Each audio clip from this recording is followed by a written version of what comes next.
Sou o professor Júlio César Martins Marques Costa, aluno da 6ª turma do Programa de Mestrado Profissional em Educação Física em Rede Nacional do campus de Bauru. Hoje apresento meu trabalho final da disciplina Problemáticas da Educação Física, sob orientação do professor Dr. Milton Vieira do Prado Júnior. Nesse trabalho, criamos um mapa conceitual para compreender as diferenças e semelhanças entre as problemáticas enfrentadas na educação física escolar.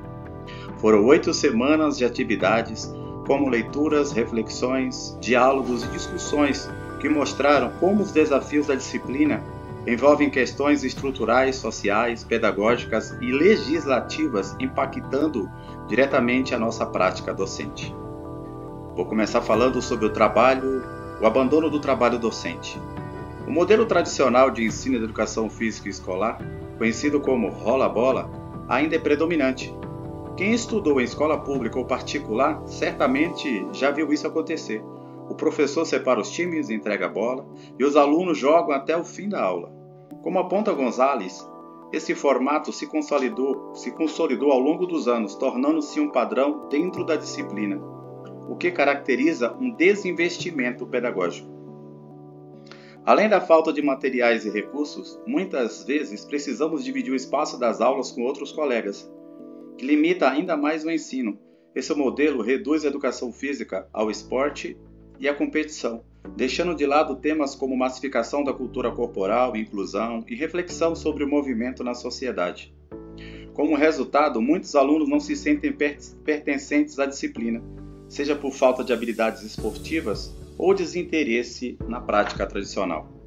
A permanência desse formato influencia diretamente a percepção dos alunos sobre a importância da atividade física, gerando desmotivação e abandono, além de contribuir para a indisciplina. Esse ciclo reforça a desvalorização da educação física dentro da escola, impactando nossa atuação como docente. Iremos falar agora sobre a relação entre teoria e prática. A educação física escolar sofre com a separação entre ensinar a fazer e ensinar sobre fazer. Segundo Darido, há um embate sobre o que ensinar e como ensinar.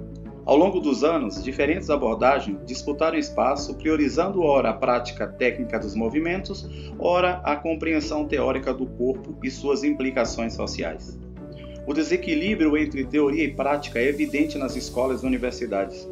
Muitas vezes a teoria é supervalorizada para legitimar a disciplina, enquanto a prática se torna secundária, sem aprofundamento reflexivo. Como aponta Darido, isso reforça a ideia de que a educação física deve ser apenas técnica, sem um pensamento crítico sobre o movimento e sua função social. Além da dificuldade em interpretar os movimentos como linguagem, ainda há barreiras para implementar metodologias integradas que conciliem teoria e prática. Mesmo sendo obrigatória, a educação física, a básica, a disciplina nem sempre recebe o tratamento adequado no currículo.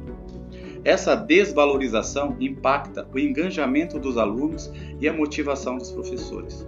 Muitos estudantes não levam a disciplina a sério e a escola nem sempre oferece estrutura adequada, nos obrigando a improvisar. Em algumas modalidades de ensino, a carga horária é reduzida, reforçando a ideia de que a educação física tem um papel secundário na formação dos alunos. Essa percepção afeta diretamente como a disciplina é vivenciada na escola, tornando um desafio equilibrar a teoria e prática. Iremos falar agora dos aspectos legais da educação física escolar. A educação física é obrigatória na educação básica, mas isso nem sempre garante o reconhecimento que deveria ter. A flexibilização das normas interfere na forma como as aulas acontecem, e muitos professores trabalham em condições precárias, enfrentando salários baixos, carga horária excessiva, falta de infraestrutura e escassez de materiais. A inclusão de alunos com deficiência também enfrenta desafios. A falta de formação adequada e de recursos nas escolas impede uma prática acessível, colocando esses alunos à margem da disciplina e ampliando a desigualdade no ensino. A falta de fiscalização agrava ainda mais essa situação. Muitas escolas tratam a disciplina como algo secundário, reduzindo carga horária, não oferecendo estrutura adequada e ainda dispensam alunos sem justificativa. Isso reforça a visão de que a educação física não é tão essencial quanto as demais, impactando a participação dos estudantes e a forma como precisamos conduzir as aulas.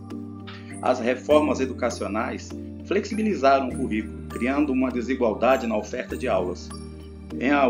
Enquanto alguns alunos seguem com o ensino estruturado, outros quase não têm contato com a disciplina. No fim, a educação física continua obrigatória, só no papel, mas sem o suporte necessário para realmente acontecer. Esse cenário tem levado ao abandono da docente, já que muitos professores deixam a profissão por falta de condições adequadas e questões financeiras. Com menos estrutura e mais sobrecarga de trabalho, inovar na disciplina se torna cada vez mais difícil, nos obrigando a atuar em outras áreas profissionais para manter a carreira.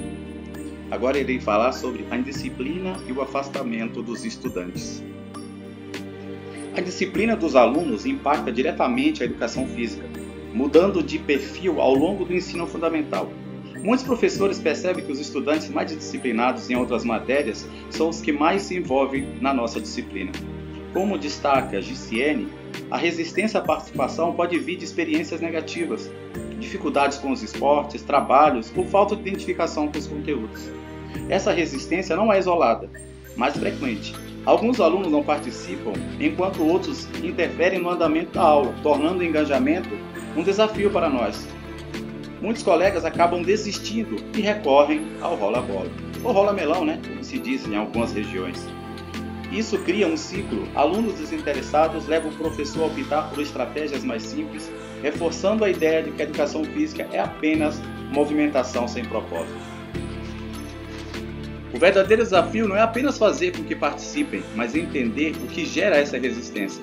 Muitos chegam à aula com frustrações anteriores, exclusão ou falta de conexão com os conteúdos.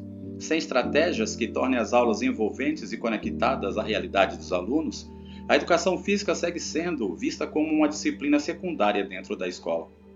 Agora irei falar sobre as dificuldades relacionadas ao ensino do esporte. Além das aulas, enfrentamos burocracias excessiva e demandas extracurriculares, como a educação socioemocional, que aumenta a carga de trabalho e limita a inovação pedagógica. Outro desafio é o tratamento do esporte na educação física escolar. Por anos, a disciplina foi reduzida ao ensino de esportes tradicionais, sem aprofundar seu papel na formação dos alunos. A falta de clareza sobre o que ensinar e como ensinar prende os professores a um modelo mecânico, dificultando a criação de aulas mais inclusivas e dinâmicas.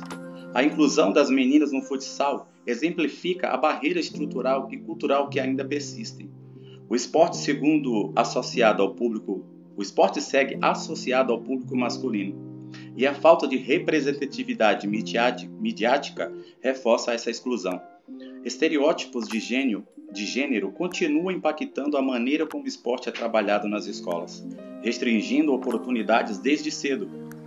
Esse problema vai além do futsal. Desde cedo, os alunos recebem mensagens sobre quais esportes cabem para meninos e meninas, reforçando a separação e dificultando o acesso igualitário às práticas esportivas. Se não questionamos esses padrões e incentivamos mais a participação, a educação física segue reproduzindo exclusões em vez de ser um espaço de transformação. No fim, tudo isso se conecta aos desafios enfrentados por nós professores. As expectativas sobre a educação física são altas, mas o suporte é insuficiente. Sem estrutura, sobrecarga de trabalho e resistência dos alunos, inovar se torna um desafio. O ensino do esporte acaba engessado sem espaço para evolução. Estamos formando alunos para enxergar o esporte como cultura e prática social ou apenas repetindo modelos sem olhar para as suas realidades? Agora eu vou falar sobre questões de gênero na educação física escolar. A educação física ainda enfrenta barreiras de desconstrução de papéis de gênero, refletindo na segregação das aulas e na competitividade exacerbada, que muitas vezes leva à exclusão. A pressão social sobre os meninos e os estereótipos esportivos reforçam uma masculinidade hegemônica que impacta diretamente a experiência dos alunos. Além disso, há desafios na autonomia docente para abordar o tema e na criação de um ambiente mais inclusivo, que permita a participação de todos, independente de habilidades ou conformidades com padrões atléticos. A prática pedagógica tem um papel essencial na superação dessas barreiras, promovendo um espaço de reflexão e de construção de preconceitos. Os textos sugeridos evidenciam como essas questões se manifestam e reforçam a necessidade de transformar a abordagem do ensino para garantir que a disciplina seja um espaço de acolhimento e diversidade. Por fim, temas geradores na educação física escolar. Nós, professores de educação física, enfrentamos desafios que limitam nossa atuação. Freire nos faz refletir sobre um ensino construído com os alunos e não apenas uma sequência de conteúdos engessados. A dialogicidade que ele propõe é essencial, mas na prática, a resistência institucional. A escola ainda opera num modelo tradicional que dificulta a implementação dos temas geradores e a construção de um currículo crítico. Isso impacta diretamente a forma como trabalhamos as práticas corporais, que muitas vezes seguem um modelo mecânico sem conexão com a realidade dos alunos. Sem formação adequada, é difícil ir além do básico e incentivar reflexões sobre o que está sendo praticado. Freire critica a educação bancária, onde o professor apenas transmite conhecimento, sem espaço para trocas e questionamentos. Se não promovermos um ensino dialogado e problematizador, a educação física se torna apenas um intervalo ativo sem profundidade.